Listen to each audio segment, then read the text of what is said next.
Okay, water is off. Now we're going to turn the water on. You can see that dial starts moving. Great. Okay, the hose is running. The hose is off. Perfect. Great. And there's our water shut off at the street. Coupling here. Coupling here. Perfect. The water speedometer ain't turning. So we'll just take a quick look here. Our new plumbing. If it was leaking, you'd be turning. You can see that old line there. And see which way that points. All new copper through here. If it was leaking, you'd be turning. Yeah.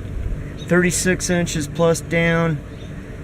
Probably about 36 inches down there at least. More than that. Yeah. Other side of the house, the main for the house to shut off inside the house. Oh man, that's fantastic. So we got all our seams nicely done. So our main issue when we were doing this was that even with the water shut off here, it was still leaking water here, just enough so you could, yeah, so you couldn't weld it until. But now the water's on, the dial's still not turning. We had to open these two valves up here, or couplings, to bleed there so it wasn't bleeding over here, because we couldn't weld over here.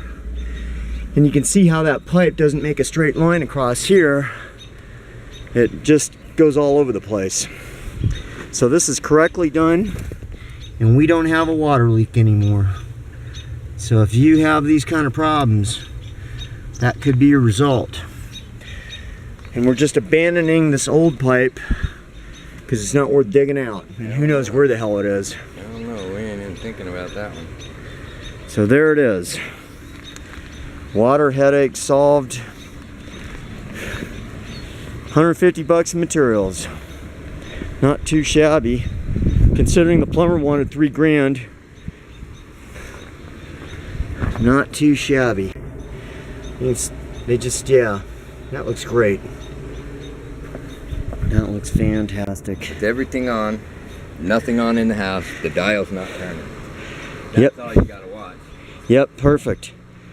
Because with the main at the house turned off previously, the speedometer was still moving because there was a leak in the old piping, and we got that resolved.